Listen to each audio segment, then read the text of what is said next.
So welcome everyone. This is the 6th edition of the AM Book Club. And before we begin, I wish to share with you some few housekeeping rules. Kindly ensure that you turn your audio on mute. We also encourage you to turn off your videos. There will be a time where we will be able to engage with the speaker.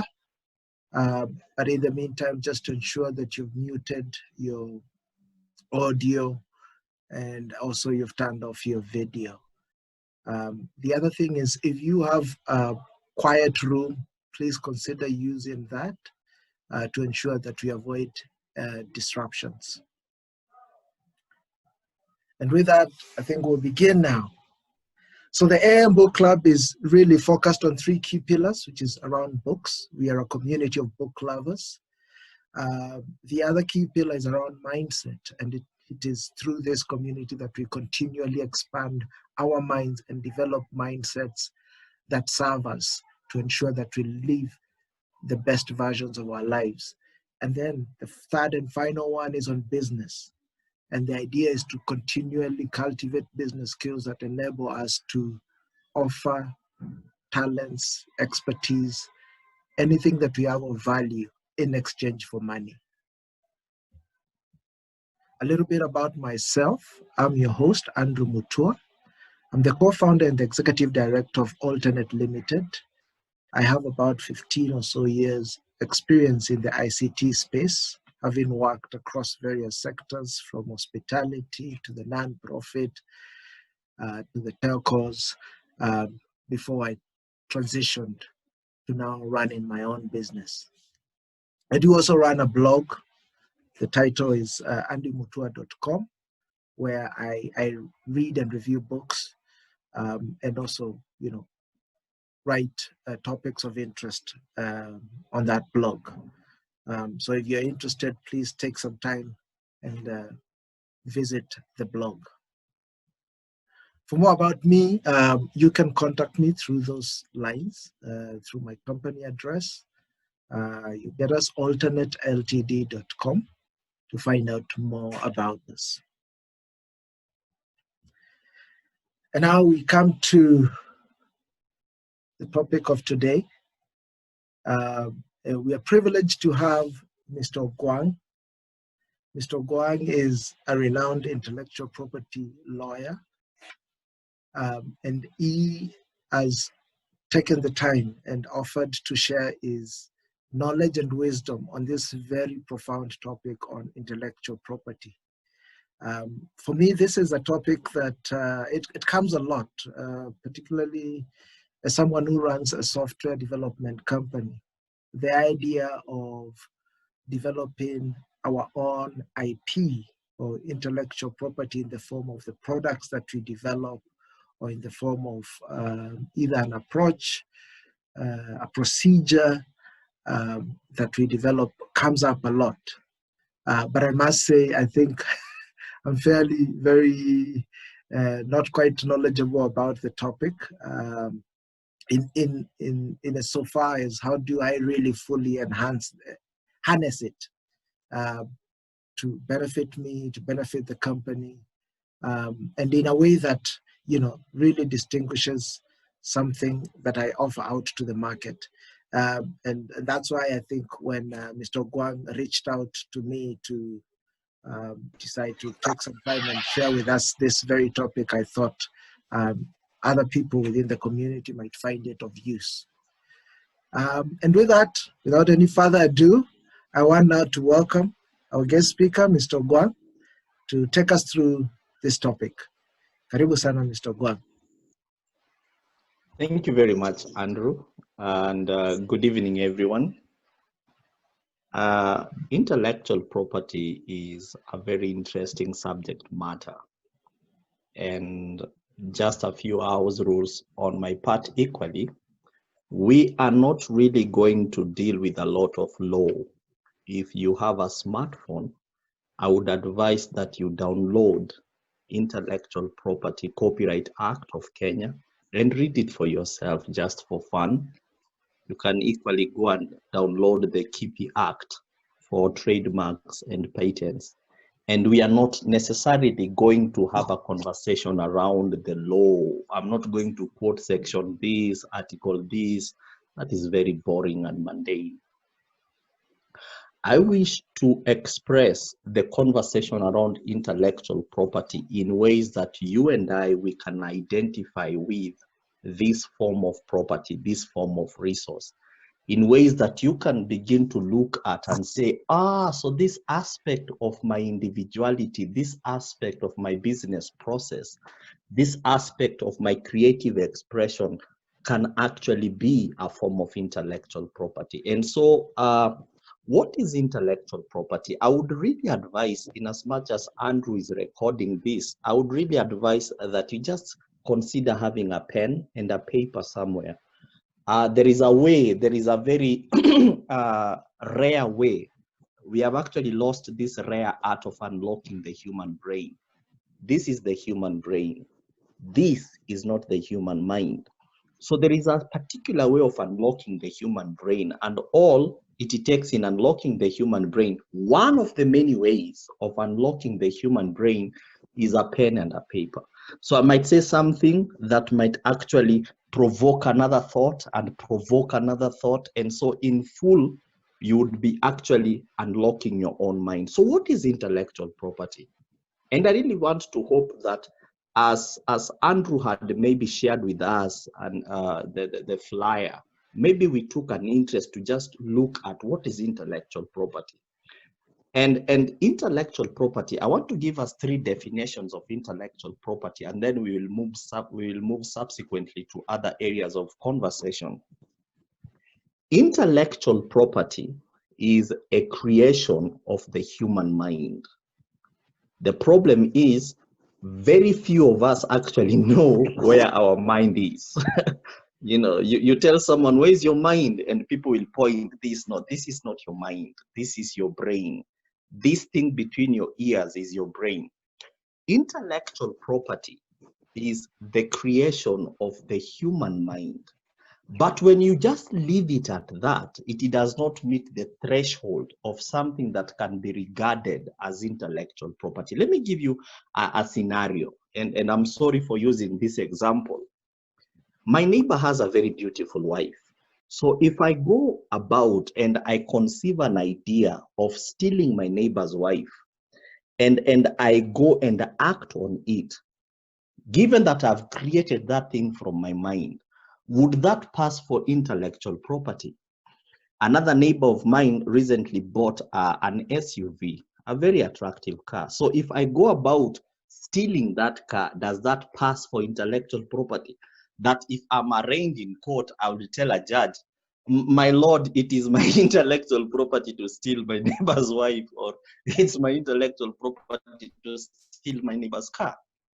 So there is a huge point of departure between what can be regarded as intellectual property and what is not intellectual property. So the definition of understanding intellectual property as the creation of the human mind does not meet the threshold of what intellectual property is. Intellectual property is the creation of the human mind with an interest of commercialization. And that is the point of departure. Most of us who Googled on Google intellectual property, maybe they just said intellectual property is the creation of the human mind. When you leave it at that, that does not meet the threshold of intellectual property. So in order for us to appreciate intellectual property, then we need to put in this other definition, that intellectual property is that creation of the human mind with an interest of commercialization. So that means whatsoever an individual has created, whatsoever an individual creates out of their expression, out of creativity, whatsoever an individual can create out of an expertise, right? That thing only is to be regarded as intellectual property if that individual has an interest to commercialize that thing. And let me give you an example. In 2017, I ran into a gentleman, And this gentleman, it was in a lift in one of the buildings in town. And the gentleman told me in the early 80s, he had drawn something. And this thing that he had drawn, actually, he went and registered by then. The institution was called Kirdi by then. And after registration, a while back when he was flying, one day he went to, it was called Lufthansa Airlines. And as he had gone to the washroom, he observed the same thing that he had drawn and registered, but only this time it had a different name. It was called Rentokil. And so for a decade now, since 1985 till 2017, the gentleman has been in court with Rentokil for over 2 decades. So that is intellectual property. Intellectual property. And back to the story that I had said, if I set out to steal my neighbor's wife, right, that is not intellectual property. But if I can condense that thought into a book, then that book becomes intellectual property. If I can condense that thought into a song, then that song becomes intellectual property. If I can condense that into a poem, then that poem becomes intellectual property. And so intellectual property is that creation that a human being can come out of with, and that individual goes ahead to create a market around that thing that that individual is doing. That one becomes intellectual property. I had told you I'm going to give us 3 definitions. There's another definition of intellectual property, which is called the scholarly definition of intellectual property. And in scholarly definition, we say that intellectual property is that creation of the human mind and the acknowledgement that come from such creation. And that's why if you are in the academic process, you went to campus or you went to college and you did an academic project, you would realize that the first page is you give out acknowledgement. That is intellectual property as far as academia is concerned. In academia, intellectual property is the creation of the human mind. When you're putting out a paper, when you're coming across and you're developing your premise and you're developing your hypothesis and you're going about confirming and verifying that thing that you pursuing to work on your paper, it's only intellectual property in academia as to the extent that you can acknowledge. And that's why if you read books, there are always acknowledgement. That acknowledgement bit is actually intellectual property. So there is the intellectual property is the creation of the human mind with an interest of commercialization. Then there is intellectual property is the creation of the human mind with an interest of acknowledgement and the acknowledgement that comes from it. And then there is what I call the legal definition of intellectual property. And the legal definition of intellectual property is simply this. Intellectual property is the creation of the human mind, the rights, the responsibilities, privileges, and benefits that come from such work. And so in a very unfair circumstance where there is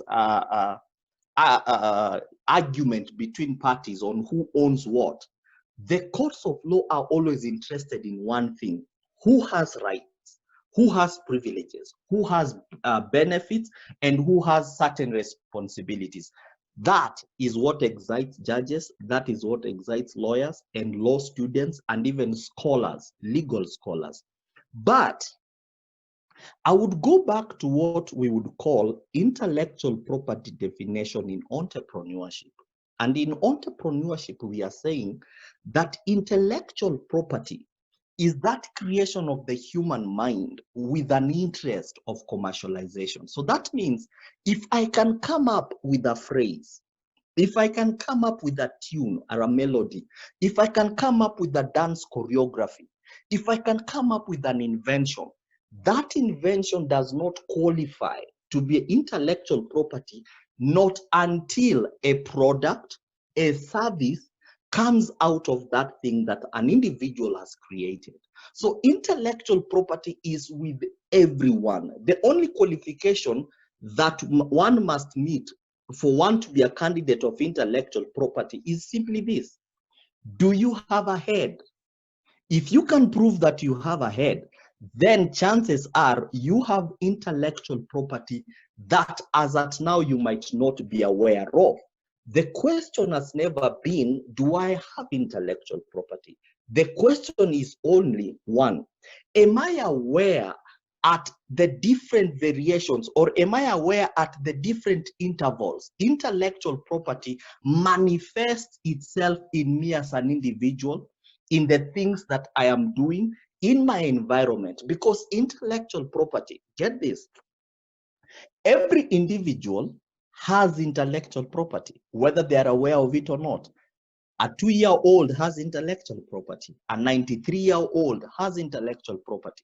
So the question is only this: how does intellectual property manifest in me as an individual? How does intellectual property manifest in my work? And if you own an organization, or you are a corporate executive somewhere, or you are someone who is writing a book, there is intellectual property on you as the author, and then there is intellectual property in every individual book that you're writing. So the challenge has always been, can we develop and can we build capacities in us as individuals to begin to identify appearance of intellectual property? So to some person, intellectual property can manifest itself as a talent. To another person, intellectual property manifests itself as a skill, as an expertise. In another person altogether, intellectual property manifests itself as a hobby, as a skill, as an interest.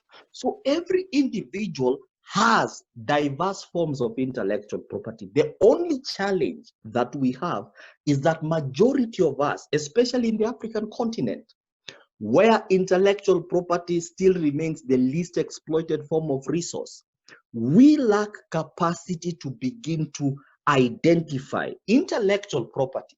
How does intellectual property manifest on me as an individual? How does intellectual property manifest in the people I work with, people around me, people who we are engaged in an economic generating venture? How does intellectual property manifest? That is the challenge that we have. So to dial back, I want us to appreciate this one point. Intellectual property is with everyone. Intellectual property can begin as something as insignificant as a color. Intellectual property can begin as something as insignificant as a corporate mantra. Intellectual property can be something as basic as a logo. Intellectual property can be something as basic as a receipt. Intellectual property is with everyone. So, and this is to that extent, I wanted us just to take it a notch higher. Now that we have identified that everyone has intellectual property, it's not a question of do I have it?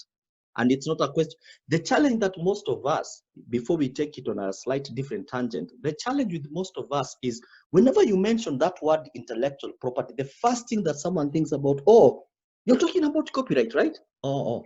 You're talking about patents, right? Right, okay. You're talking about trademarks, right? Right, okay. That is the weakness that we have when we begin to zero in intellectual property in boxes and we begin to tick those boxes. What do I mean? If I ask you to define a lady and you start defining a lady by hair, right? Hair. Is a woman hair? Is a woman her hair? There's even a lady who sang a song and said, I am not my hair. So intellectual property is not copyright, just the same way a woman is not her hair. Hair is a feature of a woman, just like copyright is a feature of intellectual property. Trademark is a feature of intellectual property, but intellectual property, the full reach of intellectual property is this: what can I create out of this thing that I'm doing?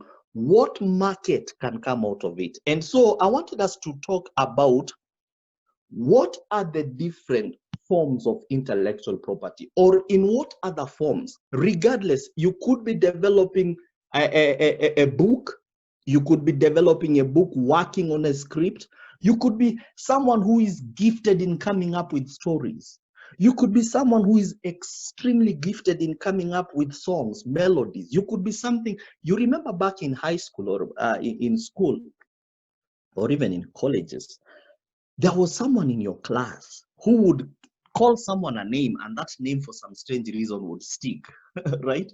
There's someone who would call you something funny, that thing would stick. And most of us never thought that that is actually intellectual property. Because intellectual property can be as something as if you can put words together successively, if you can put phrases together successively, if you can just draw and come up with something, if you can sketch. Let me give you an example, one that we can actually relate with. In 2017, Uhuru vied for the presidency. And on one occasion, Uhuru wore a white shirt. I don't know if you guys can remember that, the white shirt, right? And I've always been asking, what did Uhuru wear? That was a white shirt, an incredible design. But guess what? The lady who drew that, actually, I was introduced to her a while back. The lady who drew that does not sell that shirt anymore to date. That is intellectual property. I asked someone, what is Uhuru wearing?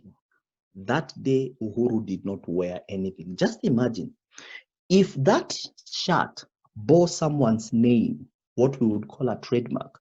If that shirt wore someone's name, I can tell you for free, today, every president in the African continent would be wearing that shirt. The mere fact Uhuru wore that shirt, Uhuru validated that shirt, that that design was actually presidential. And that is the challenge that all of us have. We have people, especially in this time, putting out receipts, even in this time of crisis, in this time of coronavirus. We have friends who go on social media and say, I just decided to bake this cake. And you're like, do you have that receipt written somewhere? I know, I just do this from my heart. I just do it because of pleasure and fun. Most of us don't know that that is intellectual property. Anything that an individual can do is a product or is a candidate for intellectual property. If you're good at coming up with phrases, companies buy phrases, organizations buy phrases. They call them slogans and mantra. They buy phrases and they buy them from advertising agencies. You know, we have those people we call advertising agencies. It's just buying a phrase. The most valuable phrase on earth today is what it's called taste the feeling. Taste the feeling. And taste the feeling is worth 28 billion US dollars. That phrase that you always see after that Coca-Cola commercial. Intellectual property, and this is what I wanted us to go on a slightly different tangent. Intellectual property is not only a creation of the human mind, but intellectual property has within it dormant economic equivalent components. That means if you've written a book, your book is not an end in itself. Most of us, we write books. And when we write books, we only sell books at one point. My book is at Swiss bookshop. My book is Kenswick bookshop. My book is at this bookshop. So that one means that I'm only selling my book on that which already exists. Intellectual property has within it dormant components. That means the name of your company has a dormant economic value. The name that you call your product has a dormant economic value. The name that you call your service has a dormant economic value. The name that you call anything and everything you do has dormant economic value. I always ask people, especially organizations, when we engage, what is the value of the name of your business? What is the value of the name of your organization? And they're always like, what do you mean? And then the conversation always turns to this. Do you know that the name Coca-Cola is worth 68 billion US dollars? And in the African continent, we are not even thinking about that. The books that we read, some of these books that we read, an industry never existed until Napoleon Hill. Napoleon Hill came along, wrote a book, Think and Grow Rich, and Napoleon Hill literally framed an entire book. And what is the value of the name of that book? Everything that an individual is doing, if you can just build capacities to begin to identify that in this thing that I'm doing, in this space that I occupy, these are the dormant economic equivalent components that in your name, the name of your business has a value, has an economic value. But even more importantly, your name has value drivers, the color of your name, the font of your name. If there is any specific meaning attached to your name, all these are different forms of dormant economic equivalent components. If we want to grow entrepreneurship and if we want to grow the African marketplace, then it is high time you and I begin to actually ask ourselves, what are those dormant components in my craft as at now? What are those dormant economic components in my business, in my venture, in my direct employment? If you are directly employed, all of us, we have dormant economic generating components. Don't forget that. And that's one of those things that I wanted us to appreciate, that if you can have a sketch, the gentlemen in this forum, most of us wear certain boxers called Calvins and Klein. And we think that that boxer comes from the US. In 2019, Calvins and Klein licensed their trademark to EPZ for 3.7 billion Kenya shillings. In every church you attend, I can tell you for free, there's a tailor. Some of these tailors don't know that if they can just place a demand on themselves and come up with their own unique designs, own unique sketches, they can equally license EPZ to develop, to manufacture for them in bulk. But why is it that in every church you go to, the tailor in that church only stitches for 10 to 50 to 100 people at most? Sana sana ni watu wa kwaya na wakati wa wedding. It's because we have never identified, we have never been deliberate on ourselves. And that is why I think one of the most weakness in the link of entrepreneurship is that we have never built in us capacities to begin to appreciate intangible resource. An intangible resource can be something as a sketch that you come up with. How is it that two people have the same skill? One merely relegates themselves and becomes a mere tailor, while another one can become a fashion designer. Most fashion designers in the world cannot even stitch. They're only good at sketches. Intellectual property has that one form. Another thing, intellectual property has a component of becoming a raw material. What you are doing, let me give us an example. Everyone in this forum is familiar with this thing called Vision 2030. What very few of us know is who wrote Vision 2030. we always say Vision 2030, Vision 2030. Vision 2030 was actually developed from a master's degree thesis of a Kenyan student who was doing his master's in the US. Today, that thesis was actually converted into something that an entire generation has been rallied around. What are you doing with your academic project? Regardless of what you studied in college, what are you doing with your academic project? Have you ever observed that your thesis or your degree, your project is actually a raw material? Have you ever asked yourself, if I was to do something in whichever space you occupy? There's actually there's a lady in Nairobi. She's called okay, because of non-disclosure. This lady did her PhD a while back, and so now there is this requirement that you need to publish your PhD online, or your master's thesis. They're all published online. And so there's a company from Dusseldorf in Germany that came across her PhD thesis. And so they initiated contact that, hey, madam, would you kindly allow us to research further on this thing that you were advancing in academia? And so the lady said, let me go and ask my PhD friends. So when she consulted among her PhD friends, everyone told her, no, don't do that.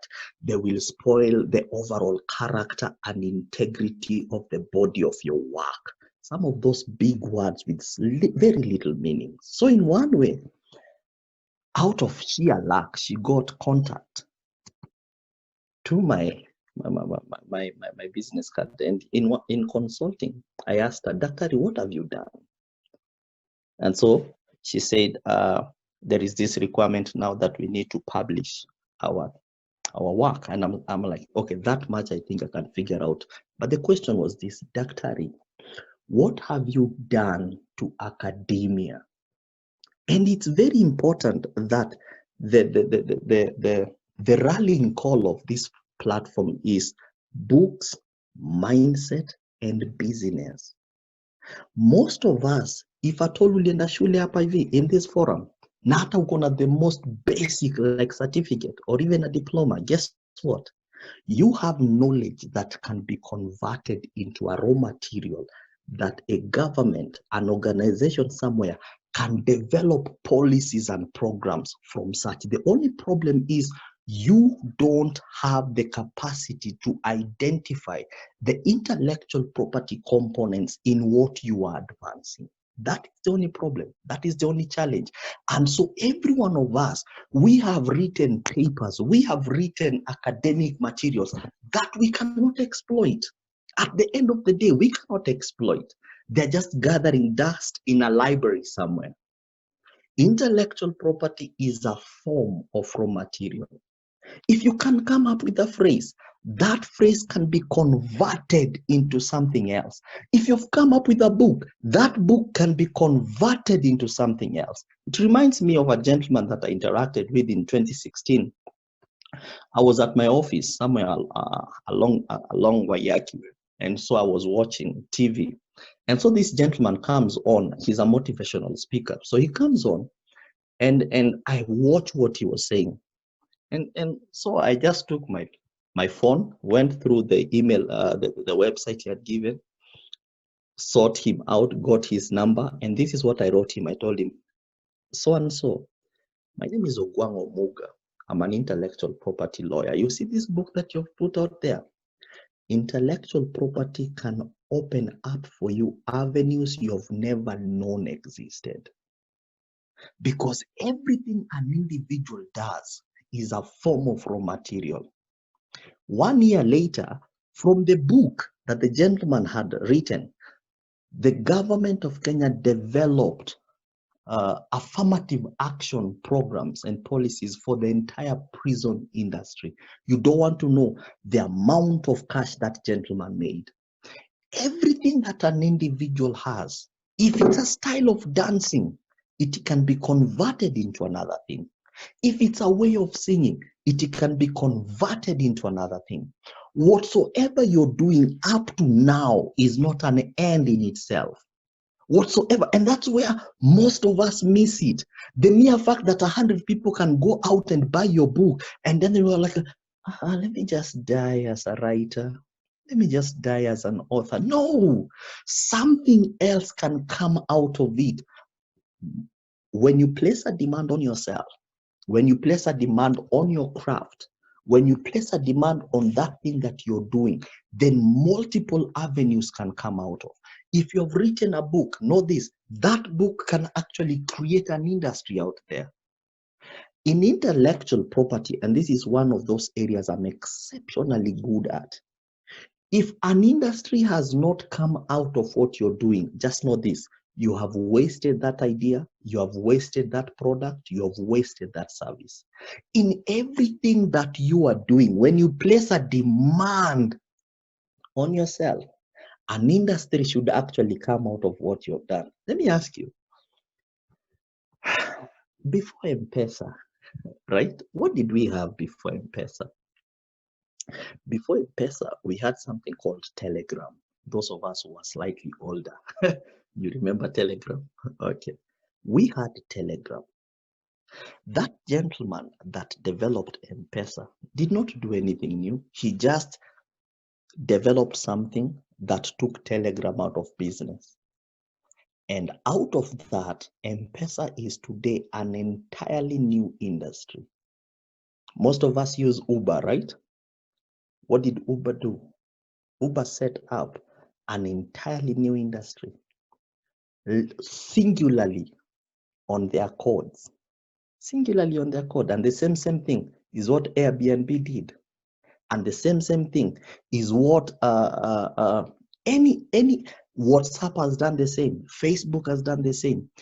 Anything that you're doing could be a sketch for a pair of shoes, could be a sketch for a shirt. The first shirt that was ever invented didn't look like this. This gentleman has not added anything, but this gentleman has put something here, and it's called a trademark tag, that has actually created an entirely new industry for this shirt. If you don't create an industry out of what you're doing, let me tell you for free, you are wasting that idea. You're wasting that service. So what is an industry? An industry is any product or any service that puts in place its own supply chain. The supply chain that enables M-Pesa to function is not the same supply chain that was used by Telegram. All of us, that awareness, if I'm a software engineer or I'm a software developer, if I'm an architect, regardless of what you're doing, you could actually be selling charcoal. You can create an industry around your charcoal. You could actually create, most of us, we go to KFC, right? Colonel Sanders is not the first person to create chicken. Chicken was created by God. But Colonel Sanders has created an entire industry around eating chicken. When you go to a Java shop, coffee shop, right? Those guys actually don't even grow coffee. That coffee is grown from Kenya. And the problem is when that coffee leaves our borders, it's not even Kenyan coffee. There's another intellectual property slapped onto that coffee altogether. But today, Java has created an entire industry out of what they're doing. It's because they have identified that coffee is not an end in itself. Coffee is a form of raw material. That is where most of us are fundamentally lacking. The capacity to convert the thing you're doing, the capacity to convert your talent. You guys remember that guy who would win Kemboi and he would dance, right? Mm. I'm telling you, if that gentleman only knew that that dance could actually be converted into an industry. There's this gentleman called Julius Yego. Oh my God. If Julius Yego would just get a designer who would design for him something around his name and slap that name to companies that manufacture javelin spears, how many spears do you think Julius Yego would sell in Africa? So Julius Yego is literally a walking industry. The same is this guy of No Man is Limited. What's his name? Kipchoge. Most of us who go online, you know that actually there's a company in UK. It's actually a company that manufactures treadmills, and actually they have developed a Kipchoge pace. So today, Kipchoge, I wish he knows. Today, there's a Kipchoge pace kwa treadmill. You can actually YouTube that. There is a Kipchoge pace kwa treadmill. So to them, Kipchoge, that pace is intellectual property. And I can tell you for a fact, maybe the gentleman is not even aware. That is what we are lacking. Everything, take it from me, forget everything that we have said. Just remember this one thing.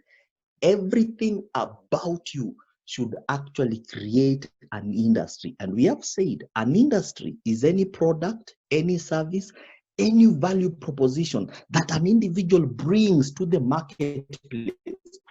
When that individual is slightly deliberate to create his own supply chain, that individual becomes an industrialist. The idiot that developed M-Pesa today could have been an industrialist. And an idiot is not an insult. It's not an insult.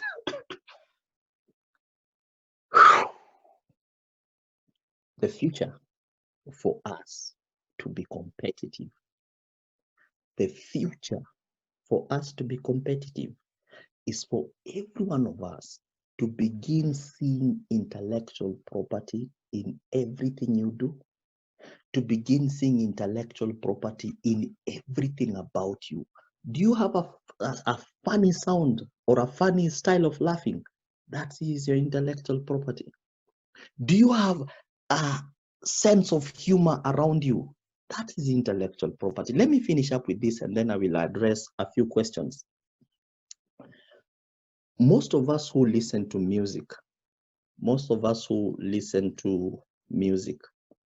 there is this group that did Bazokizo, right? Bazokizo. Kabit kaki come through Bazokizo. You know that song? Okay, so this gospel music nowadays are funny. I don't know if that song can actually chase the devil. You're going to a crusade and it's Kabit kaki come through, and then people get delivered. Anyway, the example is this. What is Bazokizo? So if this gentleman defined Bazokizo, today Bazokizo, that phrase, that word would be included in a dictionary or in a kamusi. Just the same way those two other idiots. Idiot is not an insult. Those two other idiots who did that song called, that was called Unboggable, right? Unboggable. Do you know actually BBC came and did a feature on Unboggable? If those guys just defined Unboggable today, Unboggable will be in the English dictionary.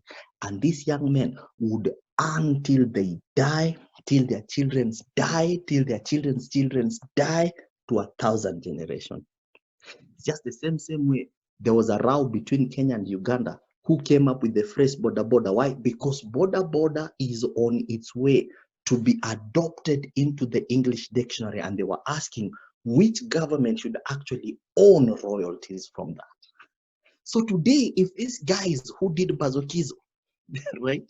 If these guys who did Bazokizo would actually define Bazokizo today, Bazokizo would be in the English dictionary. Or today, Bazokizo would be have been adopted into Kamusi. Okay, so that's one thing. The other thing was, what was Bazokizo? The dance choreography around Bazokizo. Do you know if that dance choreography was just a little defined today? Kenyatta University Faculty of Music, Department of Dance would actually offer Bazokizo as a dance move. Why do we still learn salsa and we are paying Mexico for that? Why do we still learn tango and we are paying the Mexican government for that? Why? Because that one is part of their culture, and intellectual property is equally culture. Do you know when Kenya goes to perform karate, we pay Japan? Japan, yes. When we go to perform karate in the Olympics, we pay Japan. Do you know today in Kenya, now that every institution of learning in Kenya has a Mandarin center, there's this one on this place, what do you call it? University of Nairobi, something Yama Chinese, right? And when we will begin teaching Chinese Mandarin, do you know we will be paying the embassy of China for learning their language? Can you just imagine the extent that we can expand earning if we were just a little deliberate? So those two gentlemen today, they would be earning if they defined Bazokizo as a dance choreography, and Bazokizo would be offered in the universities in the world. The last thing that they would do, and it's amazing, if those two gentlemen just went a step further and defined Bazokizo as a genre of music. They would earn for the rest of their lives. But the idiots are not even aware. Wako happy wanaonekana tu kwa beats. I'm not an arrogant man. Please don't think I'm arrogant. Idiot is not an insult. And that is what every one of us in this forum, that is the risk we will go through. You have a book, congratulations. But guess what? Your book is not an end in itself. So you're developing software, congratulations. But Guess what? That software is not an end in itself, is merely a gateway through which you can identify what are the unique components in this software, in my line of codes, what is unique that can enable me create an industry. Everything about you, everything about your business, everything about your career can actually open up for you market spaces out there. Let me ask you this question as I stop. What's the difference between an author and a writer? Why don't we call the people who write newspapers authors? We call them writers. And so what's the difference? What makes one person be called an author and another person altogether be called a writer? And this is this. The difference is simply this. This you'll never find anywhere. This is mine. You'll never find it anywhere. A writer is any individual who goes about their subject matter merely sharing an opinion. A writer is any individual that goes about their subject matter merely sharing an opinion. And who is an author? An author is any individual who goes about their subject matter sharing a point of authority. That's the difference. An author is meant to be an authority in that subject matter. Naomba kuweka full stop hapo. Kama kuna swali, ningependa attend to questions. I wouldn't want to go past time. I wanted just to speak from my heart. This is what I practice every day of my life. I'm passionate about IP because if we can just begin to appreciate IP, there's no telling what we can achieve. If you got offended by me saying idiot, I'm extremely sorry. Andrew, naomba to respond to a few questions, kindly. Thank you very much, Mr. Ogwang, for really sharing your wisdom and your insights on this very important subject of intellectual property. It's true, when you think about intellectual property, if you had to ask me, the first thing that comes into mind is copyrights, trademarks, patents. And you brought out that so well. And even somebody in the chat box commented that your passion is almost palpable. I mean, it's almost coming through our computer screens. So we can see you live, drink, and sleep intellectual property. I've picked quite a number of things, and it's good for you to bring this to all of us to understand that each and every one of us has IP. And it's evident in the way we do our things. It's an innate creative ability, I guess, that God implanted in every one of us. And as you say, if you have a head and a functional brain, you can churn out IP. You probably have. The only thing is you don't know. There was a very insightful comment that Rupert brought out, and I wish if you could speak about it. And he said one of the reasons why we don't understand IP or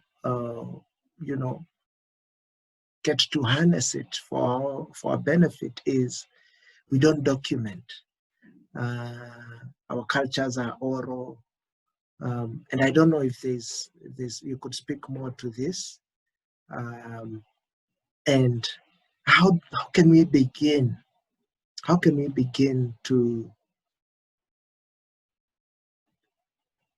harness the IP that we have, either by written word, by our creation, by the software that we code, or sometimes we might also not be the people that actually code a particular piece of software, but we could have an idea that can then be put in form of a software. So if you could speak to that, and as I also open up to the floor for more questions. That's a brilliant observation on culture. It's a brilliant. There's another question on the cost of patent. So let me react first of all to culture. And most of us, we are to draw a distinction between culture and tradition. If and this is the only law I'm going to quote. Please, if you have somewhere to write this. Article 11 of the 2010 Constitution of Kenya. That article says that this constitution recognizes culture as the cumulative civilization of the people and the nation of Kenya. So which means our nation, Kenya, the foundation of this nation is not even business. The foundation of this nation, as far as the constitution is concerned, is our culture. So what is culture? Culture is every aspect of how a people take it upon themselves to govern and lead their lives, the day-to-day. So which means there is culture in our speech, there is culture in how we wear, there is culture in the foods we eat, there is culture in the naming we give to our children. And so culture is one of those areas. Let me give you a very beautiful example. And actually I want to give you two. When I was born, I wasn't given that jab, right? Kenyans jab on the left, Tanzanians jab on the right. So when I was born, I wasn't given that jab. In my culture, when a child was born, that child was given some herbs, right? And our great grandparents didn't have polio. No, they didn't. No, our great, they didn't have polio. So they had what it's called indigenous knowledge. And indigenous knowledge is part of our culture. Indigenous knowledge. Let me give you another example. You know, when wakati unalima, if you're a farmer or watu wa Nairobi waitagi ushago, ukienda ushago ukilima, science says that shamba mbili zinafaa zikuwe 400 meters apart. If they are not 400 meters apart, whatever mtu analima zina cross pollinate. The first watermelon was not oval. The first watermelon was actually circular. It's actually up here somewhere in Limuru that a farmer noticed that his watermelon cross-pollinated with malenge and actually got oval. And guess what? The gentleman went ahead and called it a name. And today, Simlo or Simseed, some of these companies pay that guy. So culture is in everything that we are doing. And at this point, the challenge that we have at a point of governance, we are lacking enabling policies and programs to help us codify our cultures at county level and at national level. To that extent, we are fundamentally lacking. Why? Because culture is owned by a people. We are close to 43 tribes in Kenya, so which means we have potential to create 43 different indigenous industries. Today, like I had said, let me give you another example. There's a lady called Anyango Nyaralego. And Anyango Nyaralego is actually Japanese. In 2017, when the Premier of Japan visited Kenya for the TICAD conference, I wrote a letter to the Permanent Presidential Music Commission.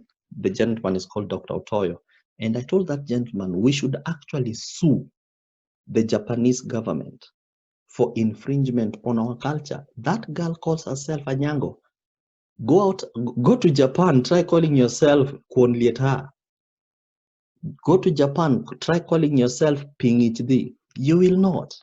Why? Because that is their heritage. That is their intellectual property. This lady does not only call herself a Nyango, Nyaralego. This lady equally plays the Nyatiti. That is part of our culture, right? The lady goes even a step further, and she does not only play and speak, she even wears our own indigenous clothes. That is part of our intellectual property. And so a huge part of that is because we are having lack of awareness at the government level. And that's the reason why when the gentleman sold M-Pesa to Safaricom in early 2010, 13 there, to early 2000, right? When that gentleman sold that application, guess what? The Attorney General of Kenya was sitting kwa board ya Safaricom.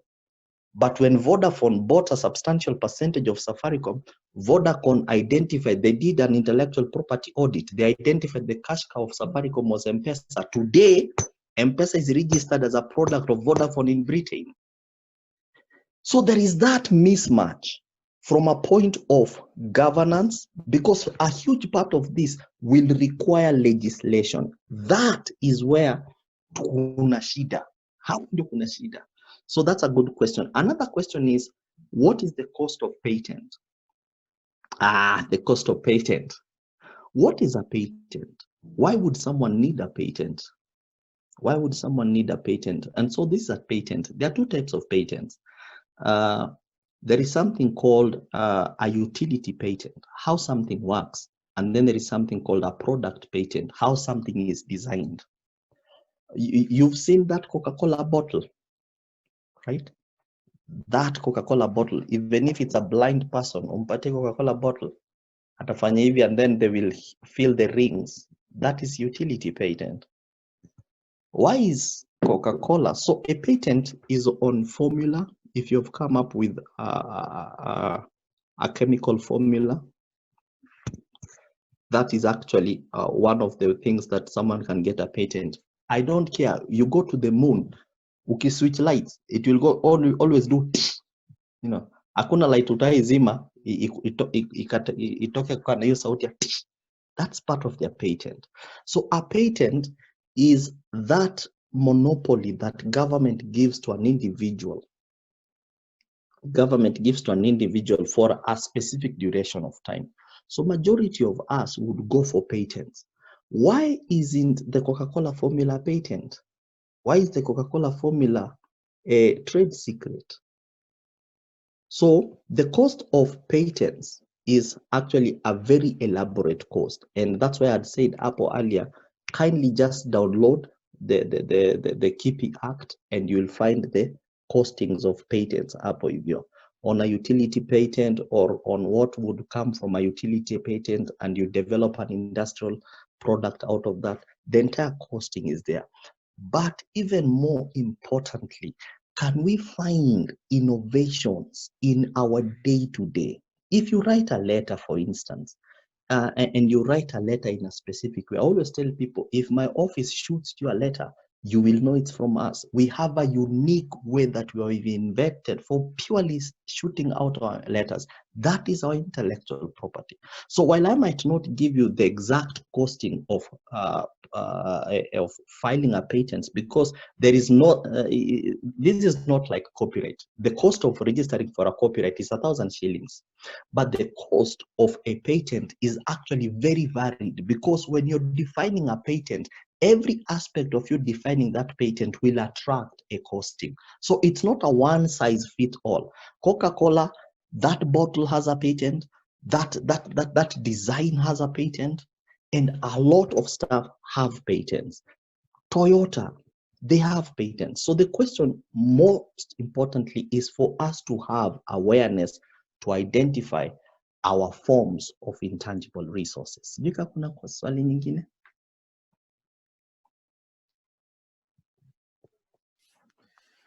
Thank you very much. Let me see. Is any other question? Wow. But Mr. Ogwang, I must say this is really quite an interesting topic. Maybe you can tell us, I think one thing that you didn't talk about, it's with regards to the name tag on your icon, Institute of Intangible Resource Awareness. I Yes. know you're the principal or the managing director of this company. Tell us a little bit about it, and tell us how you can be able to help the individuals that are here. Many will probably go with a lot of questions and trying to figure out, where do I begin? They Okay. have probably done a particular design or something that they feel could probably be an intellectual property. How can somebody Okay. be able to reach out to you for this kind of support? Thank you very much. I practice law in Kenya. I've been practicing law for the past 9 years. I run a law firm called Chwero and Company Advocates. But the challenge with legal practice in Africa, sana in Kenya, we are not allowed to market our services. So that one limits the things you can do as a legal practitioner. But the law allows you to market your services as either a consultant or an advisor. And so we have registered a few, is less or copyright. I will react to that, Steve. And so we have a firm that is called Chwero and Company Advocates. We only deal in intellectual property. Mi ukuji kwangu ati, hey, niaje. Oh, I didn't tell you my first degree is music. So saa zingine mi hujita Blacks. Ukisikia nikijirefer to myself as Blacks, at the studio they call me Blacks. I run a music company as well. So people will always come, niaje Blacks. Unaweza nifanya hivi. So we realized that the legal outfit was really restraining and really curtailing a lot of our interest. We have an interest in building and growing intellectual property operational capacities in the African continent. And that cannot be realized if we approach that interest merely as legal practitioners. So the Institute of Intangible Resource Awareness is actually a registered institution of learning, whereby we deal in 4 major areas of interest. We deal in consulting, we deal in advisory. The biggest failure in corporate Africa is from a point of policy.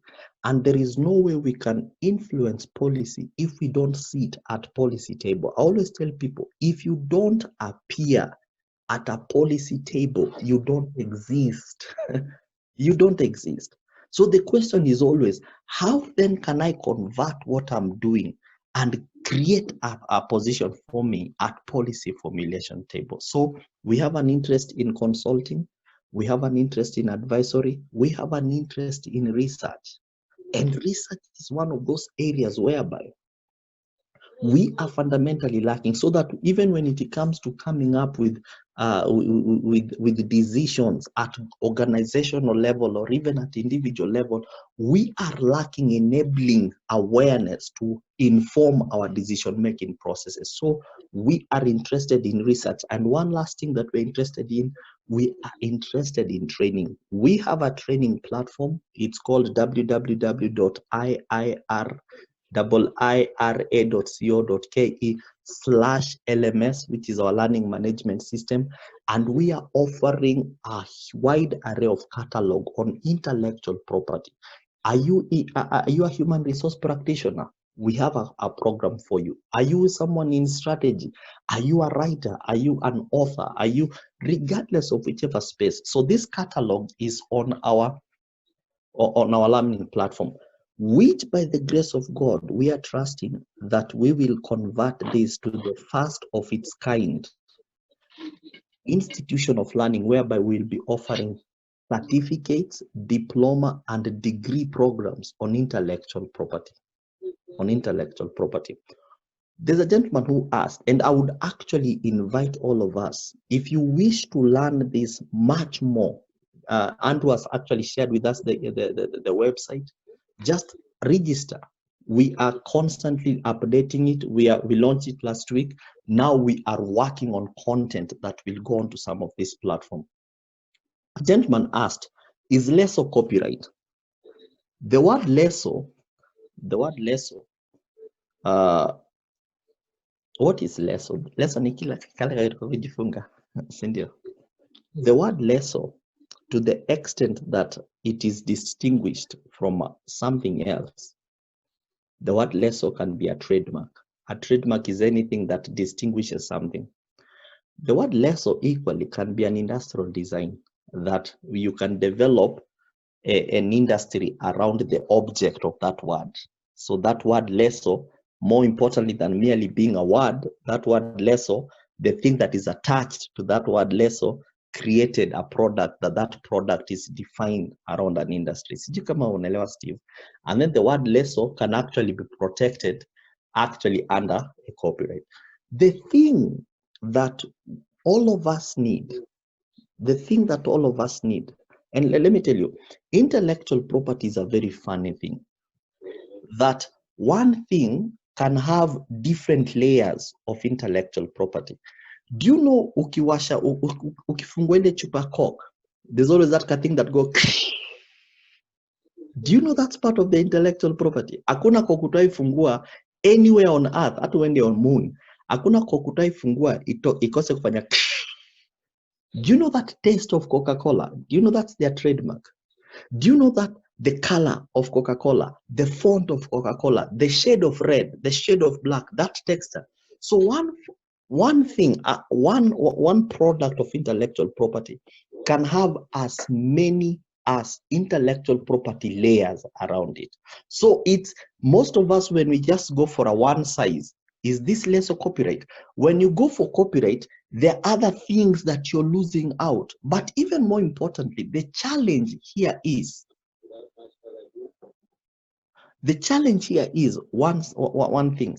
Can I begin just to appreciate appearance of intellectual property? And through such appearance of intellectual property, can I make informed choices? And one such things, areas, whether you're someone in social media, it's an emerging industry that we have not yet exploited.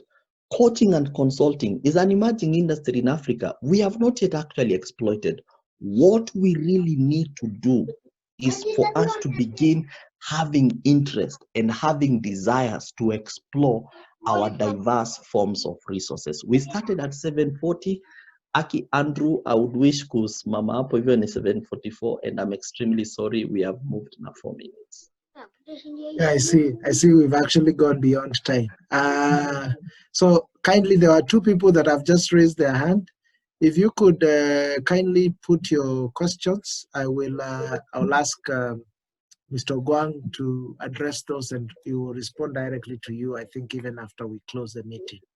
But No I problem. want to take this moment to thank each and every one of you for taking the time to attend this session. I hope it has been it has been useful to you.